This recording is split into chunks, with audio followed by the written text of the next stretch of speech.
பெண் எடுப்பார்கள். மெகாவர் தங்கள் குலத்தில் உள்ள சொந்தங்களிலேயே பெண் எடுப்பார்கள். லம்பாடிகள் முப்பெரும் பிரிவுகளாக பிரிந்து பல்வேறு குலங்களாக காணப்பட்டாலும் கூட்டு குடும்பமாக வாழ்கின்றனர்.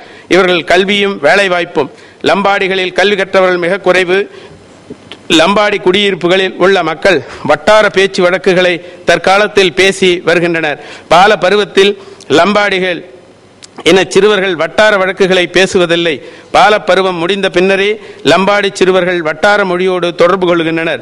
இவர்கள் தாய்மொழியில் தேர்ச்சி பெற காலதாமதம் ஆவதால் லம்பாடி மாணவர்கள் தமிழ் மொழியில் கல்வி பயில்வதில் தேக்க நிலை ஏற்படுகிறது.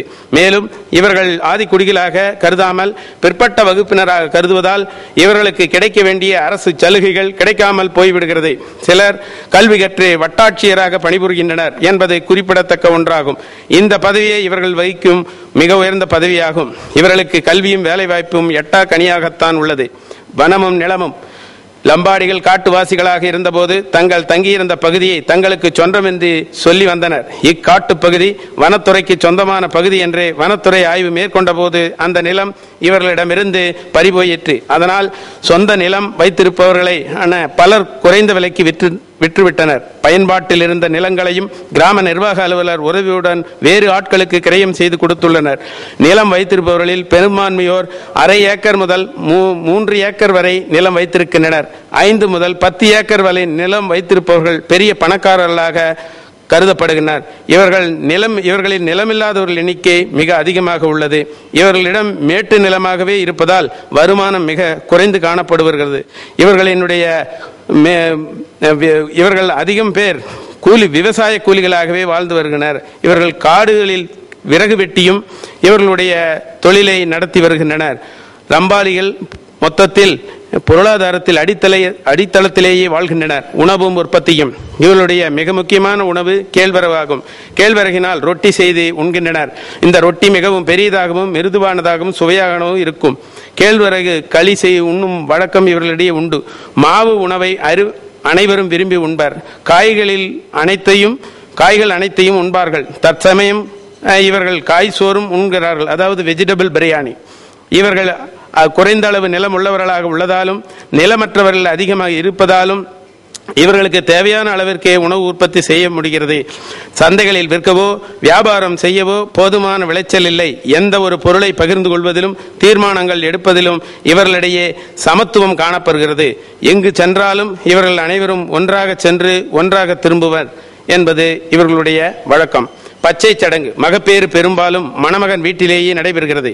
மகப்பேற்றுக்கு முன் தந்தையர் வீட்டுக்கு அழைத்து செல்லும் பழக்கமில்லை. மகப்பேறு நடந்த வீட்டில் வேகளப்பேர் என்னும் ஒரு வகை பாடலை பாடுகின்றனர்.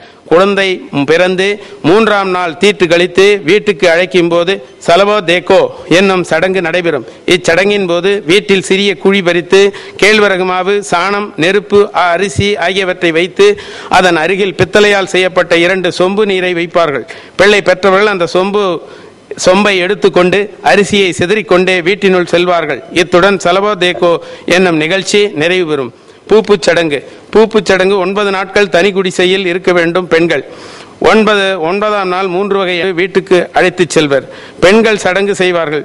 திருமணமான பெண்கள் பூ பெய்யும் போது 5 நாட்களுக்கு வெளியில் இருக்க வேண்டும். வீட்டில் உள்ள மாமியார் நாத்தனார் உணவு சமைத்து கொடுப்பர். திருமணம் பெற்றோர்களால் நிச்சயம் செய்யப்படுகிறது. பெண்களை பூ பெய்தி பின்னர் திருமணம் செய்து கொடுக்கும் வழக்கம் இருந்தால் திருமணத்திற்கு அடையாளமாக தாலி கட்டுவதில்லை. மணமகளுக்கு திருமணமானதற்கு அடையாளமாக முதுபெரும் பெண் கடாமான் கொம்பினால் செய்யப்பட்ட பலியா வளையலை அணிவிக்கின்றனர். இது தற்போது பிளாஸ்டிக்கினாலும் அணிவிக்கப்படுகிறது. காது ஓரத்தில் குக்ரி என்னும் அணியையும் மூக்கில் பூரியாவையும் அணிந்து தங்களை பல்வேறு அணிகலன்களால் ஒப்பனை செய்து கொள்கின்றனர். மணமக்களுக்கு மணமகன் ரூபாய் 112 பரிச பணமாக தருகிறான். திருமணத்தின் போது பெண் வீட்டார் மணமகன் வீட்டாருக்கு 1 ரூபாய், அதாவது சாக்கியா சம்பந்த பணமாக தருகின்றனர். இது தவிர மணமகனால் நிச்சயிக்கப்பட்ட போது ரூபாய் 20 அறையையும் திருமணத்தின் போது ரூபாய் 40 அறையையும் மணமகளிடம் தண்டாவிற்கு தரப்படுகிறது. திருமண நிகழ்வில் நிச்சயம் செய்தல், டாவலோ, தேஜோ என்ற 3 நிகழ்ச்சிகள் நடைபெறும். திருமணத்திற்கு நல்ல நேரம் பார்க்கும் வழக்கம் கிடையாது. தங்களுக்கு வாய்ப்பான நாளை தேர்ந்தெடுத்து அந்த நாளில் நிச்சயம் செய்து கொள்கின்றனர். திருமண நிச்சயம் செய்த பின் மணமகன் இறந்துவிட்டால் அந்த பெண்ணிற்கு வேறு திருமணம் செய்து கொள்ள உரிமையுண்டு. அப்பொழுதும் நிச்சயம் செய்வது இவர்களின் மரபு. திருமணம் இரவில் நடைபெறும். அந்த தண்டாவை சேர்ந்த பெண் வேறொரு ஆடவரோடு தொடர்பு வைத்திருப்பதாக தெரிந்தால் அந்த பெண்ணை தண்டாவை விட்டு வெளியேற்றி விடுகின்றனர். எந்த அந்நிய பெண்ணையும் ஒரு ஆடவன் தனது தண்டாவில் வைப்பாக வைத்துக் கொள்ளல் கூடாது. பெண் விவாகரத்து கோரி விவாகரத்து பெற முடியும். விவாகரத்து பெற்ற பெண் வேறொரு ஆடவனுடன் வாழலாம், ஆனால் திருமணம் செய்து கொள்ள முடியாது. பெண்களுக்கு திருமணம் ஒரு முறைதான் என்ற வழக்கம் இருந்தது. தற்போது மாறி இருக்கிறது. மறுமணம் இல்லை என்பது தற்போது நிகழ்கின்றதை கையில் வைத்துக் கொண்டு மாவு உருண்டையை முன்னும் பின்னும் ஆட்டி தண்ணீர் தெளித்து ஒருவர் மீது ஒருவர் அடிப்பார்கள். பின்னர் 2 பேரும் முன்பு செய்த வெள்ளைக்களியை சாப்பிட வேண்டும். சாப்பிடும் போது இருவரும் வெட்கத்தில் முகத்தை துணியால் மூடிக்கொள்ளுவர். இருவரும் ஒருவருக்கொருவர் ஊட்டிக் கொள்ள வேண்டும். மணப்பெண் தண்ணீரை வாயில் ஊற்றி கொப்பளித்து சொம்பில் உமிழ்ந்து விட வேண்டும். அந்த தண்ணீரை மாப்பிள்ளையை குடிக்கச் செய்வர். சிறிது நேரம் விருந்து நடைபெறும். விருந்து முடிந்து எழும்போது யாரு முன்பு எழுகிறார்களோ என எதிர்பார்ப்பார். தாமதமாக எழுபவர்களை கேலி செய்து சிரிப்பர். மாப்பிள்ளை மணப்பெண் இருவர் கையிலும் ₹1 வெற்றிலை வாக்கையும் கையில் கொடுப்பர். அதனை கீழே விடாமல் பிடிக்க வேண்டும். மணமகன் பெண்ணின் கையுடன் தன் கையையும் பிடித்துக் கொண்டு உலக்கையை 7 முறை சுற்றி பெண்ணை 7 முறை இழுத்து கொண்டு வீட்டிற்கு ஓட வேண்டும். மாப்பிள்ளையால் இழுக்க முடியவில்லை என்றால் எல்லோரும் சிரிப்பார்கள். சொந்தக்காரர் வீட்டில் கோழி கிடா வெட்டி மணமகளுக்கு விருந்து வைப்பர். பின்பு 3ஆம் நாள் பாட்டு பாடி மணமக்களை வெளியே அழைத்து வருவார்கள். அதன் பின்னர் மணமகள் வீட்டார் மணமகனுக்கு சீதனம் கொடுத்து மணமகனோடு அவரது வீட்டுக்கு அனுப்புவர். உலந்த சடங்கு. திருமணம் ஆனவரை எரிப்பதும் திருமணம் ஆகாதவரை புதைப்பதும் லம்பாடிகளின் பழக்கம். இறந்தவரை கொண்டு செல்வதற்கு பச்சை மூங்கிலால் படுக்கை போல பாடையை கட்டுவர். பாடையில் துணியால் முடிச்சு போடப்பட்ட நாணயத்தை கட்டிவிடுவர். ஆணுக்கு வெண்மையான ஆடையும் பெண்ணுக்கு செவ்வாடையும் போர்த்தப்படுகிறது. இறந்தவரை பாடையில் ஏற்றிச் செல்லும் போது ஊர் எல்லையில் சென்று பாடை மாற்றுகிறார்கள். அதாவது பாடையை மாற்றும் போது பாடையில் கட்டப்பட்டுள்ள நாணயம் கட்டிய துணியின் முடிச்சை அறுத்து விடுகிறார்கள். பிணத்தை எரிக்கும் போது ஈமத்தீயில் கோழி குஞ்சின் கழுத்தை திருகி எறிந்து விடுகிறார்கள். பிணத்தை எரிப்பதற்கு வெட்டியான் முதல்வரை பயன்படுத்துவது இல்லை. மறுநாள் பச்சரிசி மாவினால் ரொட்டி செய்து மயானத்தில் காகங்களுக்கு ரொட்டிகளை துண்டு துண்டாக்கி போடுகிறார்கள். பின்னர் கடா வெட்டி ஊருக்கு விருந்து படைக்கிறார்கள். கணவன் இறந்தவுடன் மனைவியின் கைகளில் இருந்து கழற்றப்படுகின்ற வளையல்களை கணவன் எரித்த இடத்தில் மேல் வைத்து விடுகிறார்கள். இவ்வாறு மேலை கலாச்சாரத்தால் தாக்கம் பெறாது தனக்கென தனித்தொரு முகப்பாடம் அமைத்து வாழ்ந்து வரும் லம்பாடியின மக்களை, அதாவது அரசு கர்நாடகாவில் இந்த லம்பாடியின மக்களை பழங்குடியினர் என்று அழைக்கப்படுகிறார்கள். அவர்களுக்கு நிறைய வேலைவாய்ப்பு மற்ற சலுகைகள் கிடைக்கிறது. மன்னிக்கவும், ஆந்திராவில் பழங்குடியினர் பட்டியலில் சேர்த்து அவர்கள் அனைத்து சலுகைகளையும் பெறுகிறார்கள்.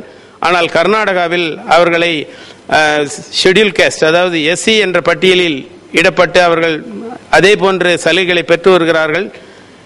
இங்கே பிற்படுத்தப்பட்ட வகுப்பில் மட்டுமே சேர்க்கப்பட்டு அவர்களுக்கு கிடைக்க வேண்டிய சலுகைகள், கல்வி சலுகைகள் மற்றவர்கள் அனைத்தும் பெறாமல் மிகவும் பின்தங்கிய நிலையிலேயே இருக்கின்றார்கள் என்பது என்னுடைய ஆய்வின் மூலமாக தெரிவித்துக் கொள்வதுடன் அவர்களுக்கு கிடைக்க வேண்டிய அதே போன்று அந்த பட்டியலில் சேர்த்து அவர்களுக்கு கிடைக்க வேண்டிய அனைத்து சலுகைகளையும் கிடைத்தால். Now I am requesting Selvi Lalita Mata to present her paper என்பதை தெரிவித்து எனக்கு பேச வாய்ப்பளித்த அனைத்து தமிழ் உள்ளங்களுக்கும் என் வணக்கத்தை தெரிவித்துக் கொள்கிறேன். ஒப்பாய்வு நோக்கில் குறிஞ்சிப்பாட்டு, இருளர் பாடல்கள். பண்டைய கால மக்களின் பண்பாட்டு தொன்மையை அறிந்து கொள்வதற்கு பண்டைய இலக்கியங்கள் சான்றாதாரமாக உள்ளன.